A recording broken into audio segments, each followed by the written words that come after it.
Shalom, kita belajar tentang bagaimana menumbuhkan belas kasihan di dalam diri kita terhadap orang lain, terutama kaum yang lemah.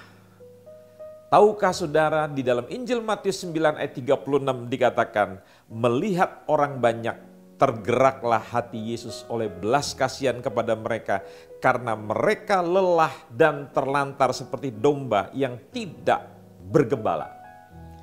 Seringkali kita, karena kedudukan kita, kenyamanan kita, keamanan kita seringkali memandang sebelah mata, bahkan seringkali kita membuli mereka, menghina mereka. Orang-orang yang di dalam hidup ini tidak seberuntung kita.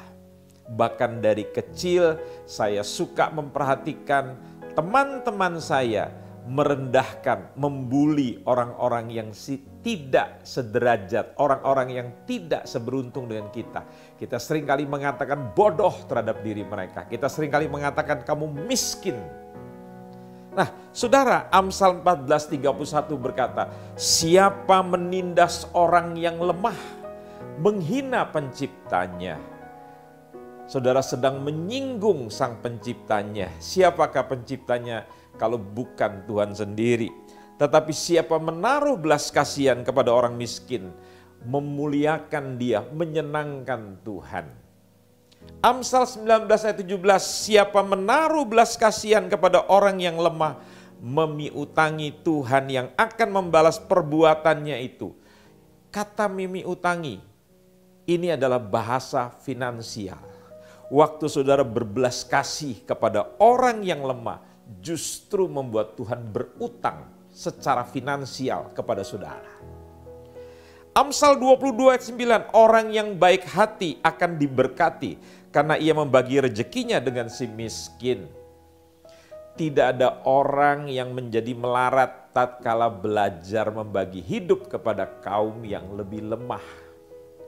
Seringkali karena kita berpikir untuk kenyamanan dan keamanan diri kita, kita menjadi terlalu kikir untuk menolong orang-orang yang menderita di sekeliling kita. Perhatikan Amsal 14:21, siapa menghina sesamanya berbuat dosa, tetapi berbahagialah orang yang menaruh belas kasihan kepada orang yang menderita.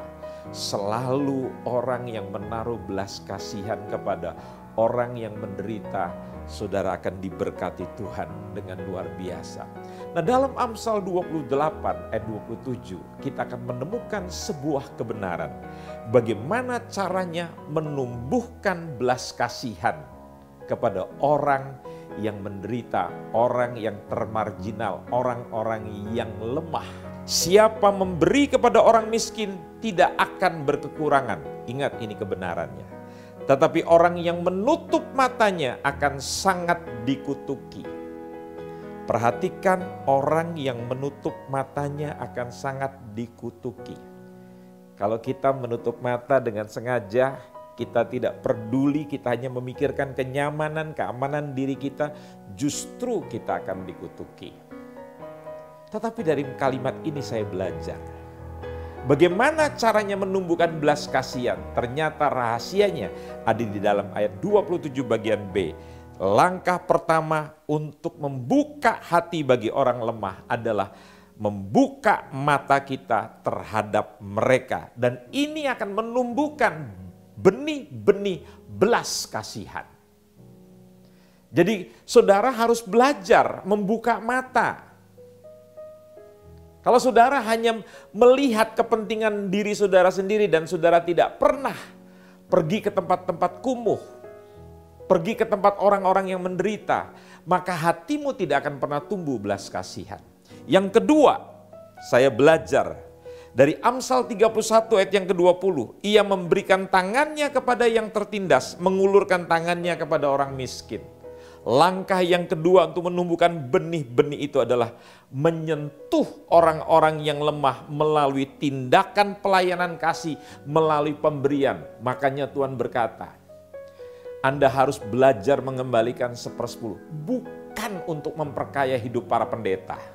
Bukan untuk memperkaya gereja. tetapi untuk menolong, membagi kepada orang-orang yang lemah, seperti kata firman Tuhan. Dan yang terakhir, untuk menumbuhkan belas kasihan, Anda harus membangun kasih dengan kaum yang lebih lemah. Ini membangun hubungan pribadi. Ingat, Paulus pernah mengatakan dalam 2 Korintus 8 ayat yang ke-9. Yesus rela menjadi miskin supaya kalian semua menjadi kaya. Kehadiran Yesus di dalam dunia, dia rela menderita, dia rela berkorban untuk menolong orang-orang yang hidup di dalam kemiskinan supaya mendapatkan sejahtera. Saya sedih melihat begitu banyak hamba Tuhan, begitu banyak orang Kristen hidupnya hanya untuk memperkaya diri sendiri, tetapi tidak menggunakan berkat Tuhan untuk berbelas kasih kepada orang lain.